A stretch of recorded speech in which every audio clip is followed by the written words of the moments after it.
여러분이 정말 공들여서 AI 분류 모델을 하나 만들었다고 한번 상상해 볼까요? 딱 돌려봤는데 결과가 정확도 99%? 와, 이거 거의 완벽한 거 아닌가? 싶으시죠? 근데요, 바로 그 99%라는 숫자가 어떨 땐 정말 위험한 착각일 수 있다는 거 혹시 들어보셨나요?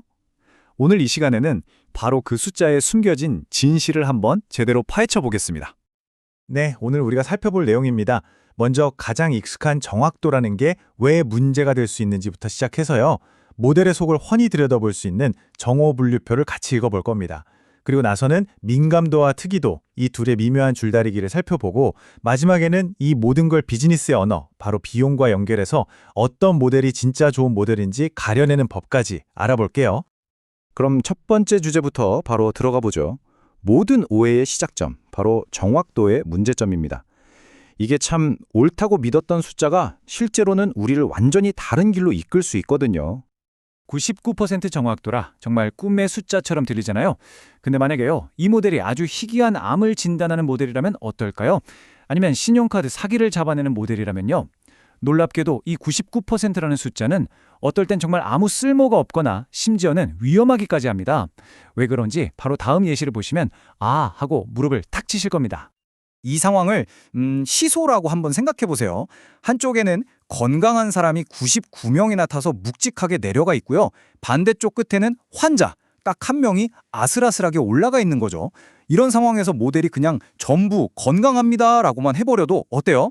99%는 맞춘 게 되잖아요. 근데 정작 우리가 꼭 찾아내야 했던 그 한 명의 환자는 그냥 놓쳐버리는 거예요. 이게 바로 데이터가 한쪽으로 확 쏠려 있을 때 단순 정확도라는 숫자가 얼마나 우리를 쉽게 속일 수 있는지를 보여주는 아주 대표적인 예시입니다.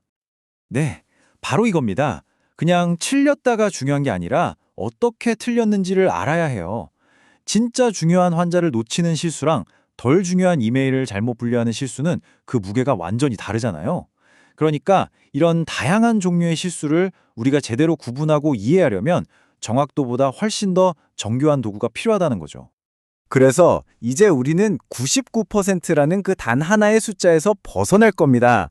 그리고 모델의 성공과 실패를 네 가지 측면에서 아주 적나라하게 보여주는 강력한 도구, 바로 정오분류표의 세계로 들어가 보겠습니다. 이 작은 2 곱하기 2 표 안에 모델의 모든 이야기가 다 담겨 있어요. 이것 말이죠. 모델의 아주 상세한 성적표 같은 거예요.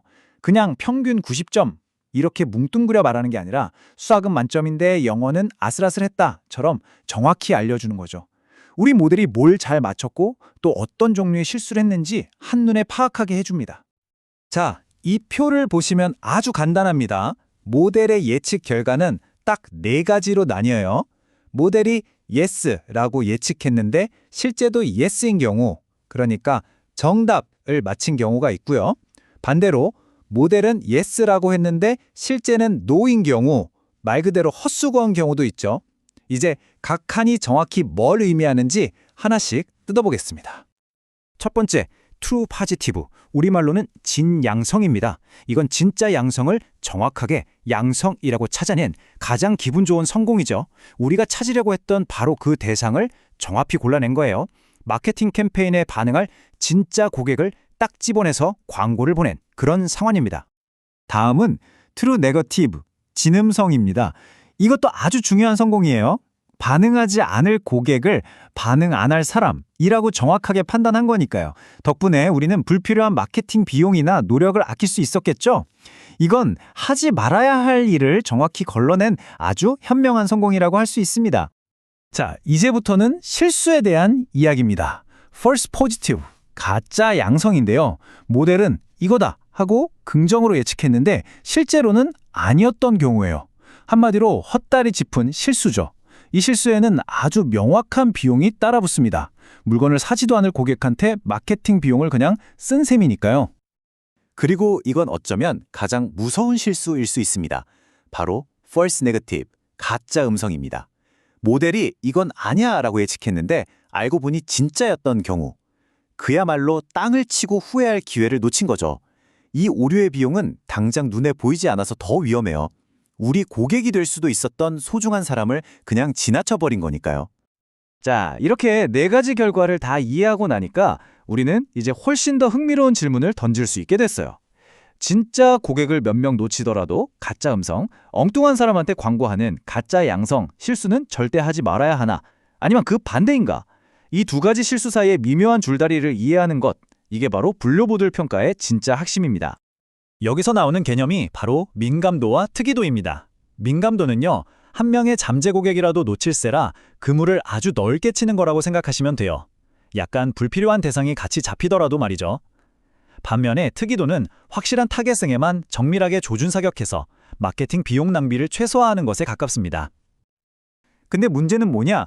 이 둘이 보통 시소 관계라는 겁니다. 한쪽을 높이려고 하면 다른 한쪽이 내려가는 경우가 많아요. 예를 들어 암 진단 모델이라면 단 한 명의 환자라도 놓치면 안 되니까 민감도를 극단적으로 높여야겠죠. 반면에 스팸 메일 필터는 중요한 메일의 스팸으로 잘못 분류하는 실수를 피해야 하니까 특이도를 더 신경 쓸 거고요. 이처럼 우리가 뭘 원하는지에 따라 전략적인 선택을 해야만 합니다. 그렇다면 이 민감도와 특이도 사이의 아슬아슬한 줄타기에서 우리 비즈니스에 딱 맞는 그 최적의 균형점은 대체 어딜까요? 이 복잡한 상충관계를 한눈에 파악하고 가장 현명한 결정을 내리게 도와주는 아주 강력한 시각화 도구 두 가지를 소개해 드릴게요. 첫 번째 도구는 바로 ROC 곡선입니다. 보통 모델은 이 고객이 반응할 확률 70% 이런 식으로 예측을 하는데요. 이때 몇 퍼센트 이상일 때 진짜 반응한다고 판단할 거냐 하는 기준점이 필요하겠죠. ROC 곡선은 바로 이 기준점을 계속 바꿔가면서 우리 모델의 성능이 전체적으로 어떻게 변하는지를 한눈에 보여주는 일종의 지도 같은 겁니다. 네, 이 말이 핵심이에요. 곡선이 왼쪽 상단에 착 달라붙을수록 좋다는 건데 이게 무슨 뜻이냐면요. 아주 적은 실수, 가짜 양성만 하면서도 굉장히 많은 정답, 진짜 양성을 맞힌다는 의미거든요. 그래서 여러 모델의 ROC 곡선을 한 번에 그려봤을 때 가장 왼쪽 위로 볼록하게 가장 넓은 면적을 차지하는 곡선을 가진 모델이 일반적으로 제일 뛰어나다고 볼 수 있는 거죠. 두 번째 도구는 리프트 차트입니다. 이 차트는 아주 현실적인 질문에 답을 줘요. 그래서 우리가 만든 이 AI 모델, 이거 그냥 아무나 찍는 것보다 얼마나 더 나은데 하는 질문이죠. 예를 들어서 모델이 추천한 상위 10% 고객한테 연락했더니 그냥 무작위로 10%한테 연락했을 때보다 반응률이 3배가 나왔다. 그러면 리프트, 즉 상승 효과가 3배라고 말하는 겁니다. 아주 직관적이죠? 지금까지 여러 기술적인 지표들을 쭉 살펴봤는데요. 근데 결국 가장 중요한 질문은 딱 하나로 모아집니다. 그래서 그 실수가 우리한테 얼마짜리 손해인데 모든 오류가 똑같은 무게를 갖는 게 아니라는 사실을 깨닫는 순간 모델 평가는 완전히 새로운 차원으로 들어가게 됩니다. 자, 이 표를 한번 보세요. 되게 현실적이죠?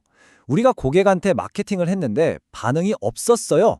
이게 바로 가짜 양성인데 이러면 뭐 우편물 비용 $20만 날리는 거죠. 아깝긴 하지만요. 근데 반대로 마케팅을 안 했는데 이 고객이 사실은 우리 물건을 살 사람이었던 거예요. 이게 가짜 음성이죠. 그럼 우리는 무려 $80의 이익을 그냥 통째로 놓쳐버린 겁니다. 그러니까 그냥 헛수고하는 실수, $20 손해보다 진짜 고객을 놓치는 실수, $80 손해가 무려 4배나 더 뼈아프다는 게 숫자로 딱 보이는 거죠. 이처럼 각각의 실수에 실제 돈으로 가격을 매기게 되면 우리의 목표는 더 이상 오류의 개수를 줄이는 게 아니게 됩니다. 바로 그 오류들로 인한 총 손실 금액을 최소화하는 걸로 바뀌는 거죠. 이건 모델 평가의 관점을 추상적인 정확도에서 아주 구체적인 비즈니스 수익성 문제로 완전히 바꿔놓는 정말 중요한 생각의 전환입니다. 자, 오늘 긴 여정을 한번 정리해볼까요? 최고의 AI 모델을 평가한다는 건 단순히 복잡한 수학 공식을 적용하는 작업이 아니라는 걸 이제 아시겠죠?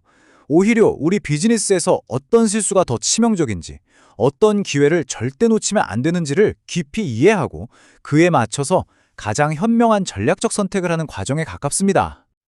그래서 여러분께 마지막으로 이 질문을 드리고 싶습니다. 지금 여러분이 풀고 있는 그 문제에서 잘못된 예측 하나가 가져오는 진짜 비용은 얼마인가요? 이 질문에 대한 답을 찾는 것, 바로 그것이야말로 여러분을 가장 가치 있는 모델로 이끌어줄 최고의 나침반이 될 겁니다. 지금까지 들어주셔서 정말 감사합니다.